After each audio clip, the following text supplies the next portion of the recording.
সামনেই রাজ্যে বিধানসভা ভোট, আর সেই ভোটকে মাথায় রেখে বিভিন্ন ক্ষেত্রে তৎপরতাও লক্ষ্য করা যাচ্ছে। উঠে আসছে নানা খবর। এই প্রতিবেদনেও রীতিমতো চাঞ্চল্য ফেলে দেওয়া একটি খবর জানাবো আপনাদের। নম্বর প্লেটবিহীন গাড়ি থেকে নগদ টাকা সহ বেশ কিছু সামগ্রী বাজেয়াপ্ত করল পুলিশ। ঘটনাটি ঘটেছে পূর্ব বর্ধমানের মেমারি থানা এলাকায়। মেমারি থানার সূত্রে খবর, ১৯ নম্বর জাতীয় সড়কে পালশিট টোল প্লাজার কাছে চলছিল পুলিশের নাকা চেকিং। সেই সময় কলকাতার দিক থেকে দুর্গাপুরের দিকে আসছিল একটি নম্বর প্লেটবিহীন 4 চাকা গাড়ি। সেই গাড়িতে ছিল 4 জন। নাকা চেকিং দেখতে পেয়ে রাস্তার মধ্যে গাড়ি রেখে চম্পট দেয় তারা। বিষয়টি নজরে আসায় সন্দেহ হয় পুলিশের।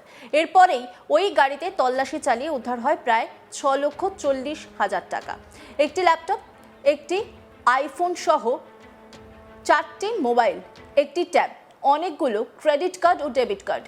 এরপরই গাড়িটিকে নিজেদের হেফাজতে নেয় পুলিশ। গোটা ঘটনার তদন্ত শুরু হয়েছে। পুলিশের প্রাথমিক অনুমান, সাইবার ক্রাইম সংক্রান্ত কোনো ঘটনার সঙ্গে জড়িত থাকতে পারে গাড়িতে থাকা ব্যক্তিরা। সেক্ষেত্রে হুগলির কোনো সাইবার ক্রাইমের ঘটনার সঙ্গে তারা যুক্ত থাকতে পারে বলেই প্রাথমিকভাবে মনে করছে পুলিশ।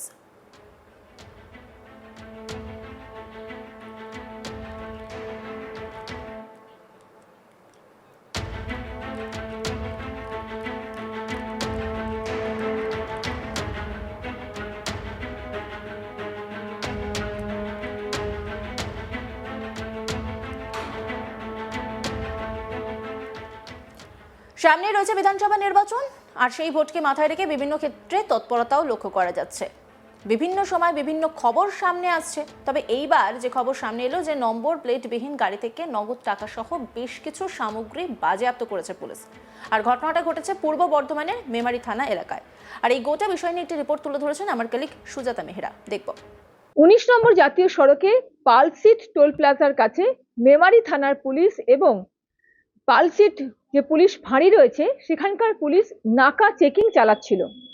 রাত্রিবেলায় নাকা চেকিং চলছে, এমন সময় দেখা যায় যে একটি দামি গাড়ি কলকাতার দিক থেকে দুর্গাপুর অভিমুখে আসছে।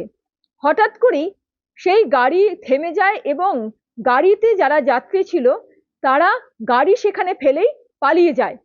পুলিশ সূত্রে যেটা জানা যাচ্ছে যে গাড়িতে 4 জন ছিল এবং দামি গাড়ি, সেই গাড়ি কিন্তু নাম্বার প্লেট বিহীন, এবং সেই গাড়িতে যারা যাত্রী ছিল এবং ড্রাইভার ছিল তারা কিন্তু পুলিশকে দেখে গাড়ি ফেলে চম্পট দেয়। সন্দেহ হয় পুলিশের যে কি কারণে পুলিশকে দেখেই চম্পট দিল গাড়ির যাত্রীরা, ড্রাইভার সকলেই। পুলিশ সেই গাড়ির কাছে যায় এবং তল্লাশিতে দেখা যায় যে সেখানে কিন্তু থরে থরে টাকা রয়েছে আরো কিছু সামগ্রী। যেটা জানতে পারা যায় পুলিশ সূত্রে যে ওই গাড়িতে 6,40,000 টাকা এবং একটি ল্যাপটপ, একটি আইফোন সহ 4টি মোবাইল, একটি ট্যাব, 15 থেকে 16টি ক্রেডিট কার্ড, ডেবিট কার্ড সেই গাড়ি থেকে পুলিশ উদ্ধার করে। গাড়িটি পুলিশ নিজেদের হেফাজতে নেয়। মেমারি থানার পুলিশ যেটা জানা যাচ্ছে যে গোটা ঘটনা তদন্ত শুরু করেছে। প্রাথমিকভাবে পুলিশ যেটা মনে করছে যে এই যে গাড়িতে যারা ছিল তারা কোনো সাইবার ক্রাইম সংক্রান্ত যে ঘটনার সঙ্গে জড়িত, এমনটাই কিন্তু অনুমান। পুলিশ আরো যেটা জানাচ্ছে যে হুগলির কোনো সাইবার ক্রাইম ঘটনার সাথে তারা যুক্ত থাকতে পারে। সেখানে কোনো ক্রাইম করে তারা যাচ্ছিল কলকাতা থেকে দুর্গাপুর অভিমুখে জাতীয় সড়ক ধরে, বা তারা কোনো ক্রাইম করতে যাচ্ছিল, এমনটাও হতে পারে। এখন গোটা ঘটনা তদন্ত যেমন পুলিশ শুরু করেছে, সেরকমই কিন্তু যারা সেখান থেকে চলে গেল, পালিয়ে গেল পুলিশ দেখে যেসব ব্যক্তিরা, তারা দুষ্কৃতী কিনা সেটাতে যেমন তদন্ত চলছে, একই সঙ্গে কিন্তু সিসিটিভি ক্যামেরার ফুটেজ খতিয়ে দেখা হচ্ছে। যে credit card, debit card police উদ্ধার করেছে ওই গাড়ি থেকে, সেগুলোকেও যাচাই করে দেখা হচ্ছে এবং 4 চাকা উদ্ধার সমস্ত সামগ্রী পুলিশ বাজেয়াপ্ত তো করেইছে, মোবাইল ও ল্যাপটপও পরীক্ষা করে কিন্তু দেখা হচ্ছে। এবং যেটা জানতে পারা যাচ্ছে যে পুলিশ সূত্রে খবর যে বিপুল টাকার কি উৎস সেটাও কিন্তু তদন্তের পর্যায়ে রয়েছে। গোটা ঘটনারই তদন্ত করছে পুলিশ।